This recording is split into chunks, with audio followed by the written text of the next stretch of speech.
welcome back to the channel. Today's video tutorial is on this guitar version of El Vito, which is a famous Spanish piece, often played on guitar, featuring a lot of flamenco techniques and a lot of scale passages. If you'd like to hear the rest of the performance, that was just a sample of the start, just to give you a feel of the piece. I do have the full video on a separate video, and the link is in the description. So let's get stuck in. So obviously we're going to start this and play this fairly slow. And we have this melody that starts on E. We have these 5 E's. And that kind of sets the pattern. You get this all these 5-note patterns that happen in this case 1, 2, 3, 4, 5 times, 6, 7, 8 times, where we go taka taka tung, da da da da dum, taka taka tung, kind of a question answer type feel, because you've got the question and then the answer. Question.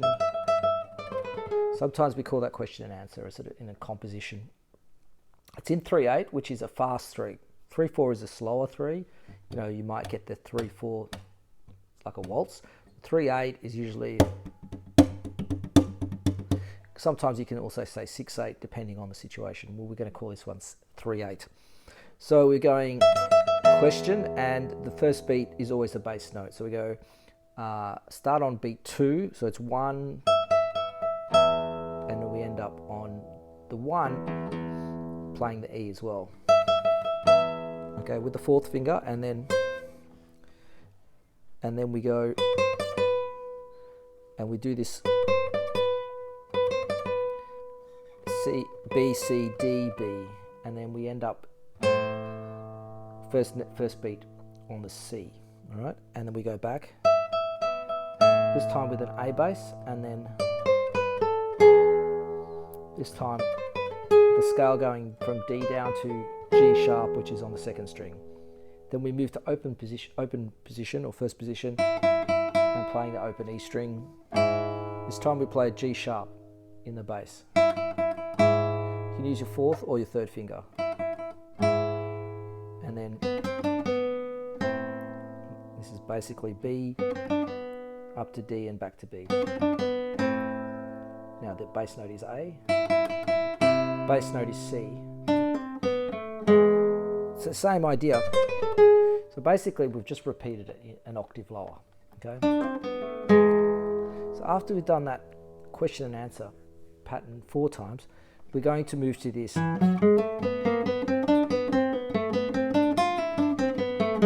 It fits very well under the fingers. It feels very comfortable.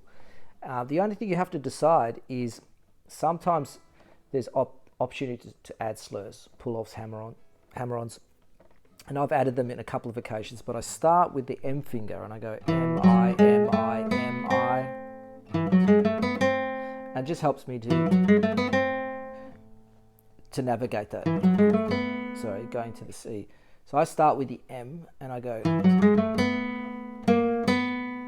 now starting with the M and playing every note, I get that with the M-I-M, which sort of feels comfortable. And then, so all of that I actually play without any slurs, and then I end up slurring the first note. Okay, so if we do that with the bass note, A in the bass, and then pull off, and we're just going to do that again.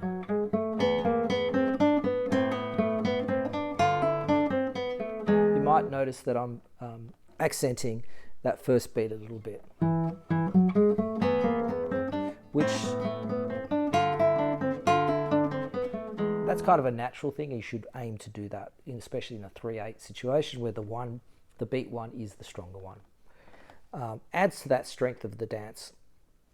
Then the 5-note pattern that we're going taka taka ta is going to turn into a chord pattern. So we're going to go E, which is a down, up, down, up, down, followed by that melody, and then we go A minor,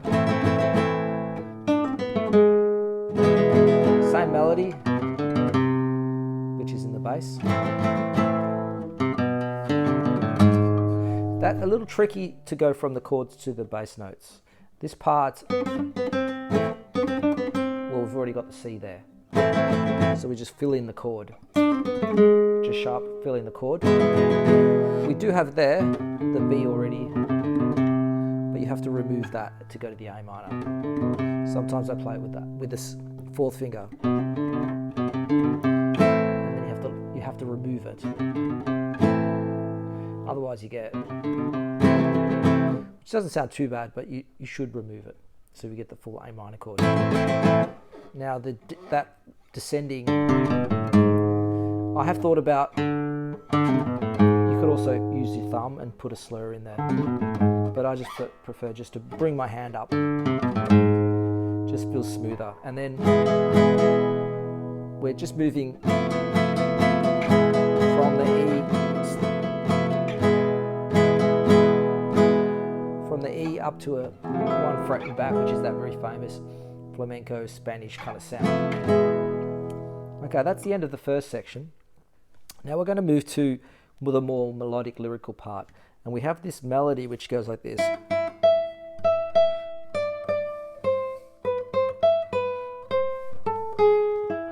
So we're going to support that melody by playing an E chord underneath in 9th position, half bar. Like that, and then we move to an A minor pattern, like that.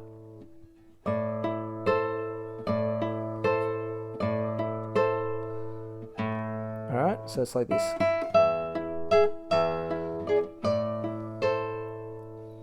Then we're going to move down 1 fret. And this, I go like this, bit of a stretch, but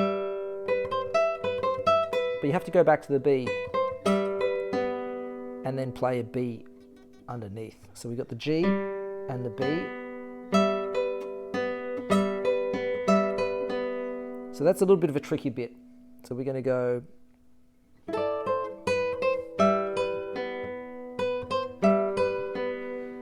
and then we go again, half bar again, but it's on the 4th fret, which is a B7. So we're going to go and then, so again a bit of a stretch, and this makes this piece a little bit challenging. And then a D shape moved up, which is an E. All right, let's do that again.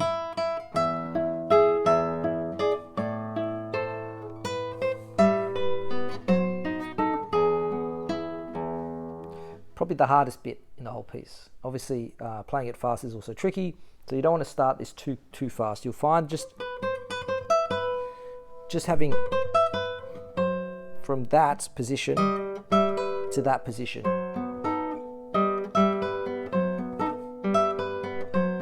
You just got to keep practicing it. There's not much I can say other than practice your position shifts and your half bar. And then we go arpeggio pattern in E, and then we're going to go, which is an F chord with an E bass, and then back to an E sus4. And then what I do is I slide that finger down, or you could go, yeah, use your 4th finger like that. And then we're going to go, which is an A minor chord.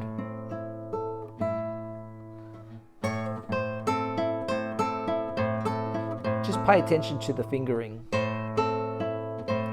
of the right hand. Stretch again.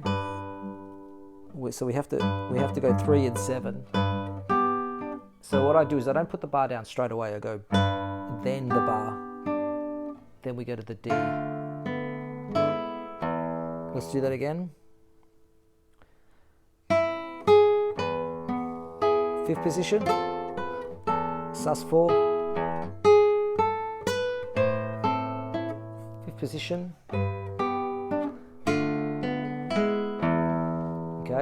and then we're going to go.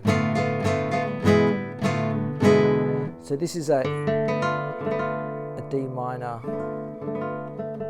6 going to an E, and I use my third finger here for the A.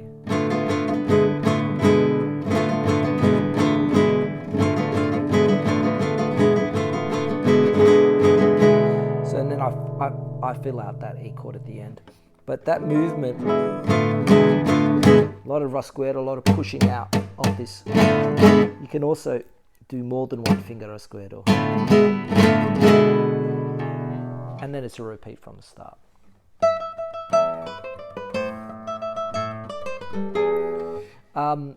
Just as a general points, just try and coordinate that.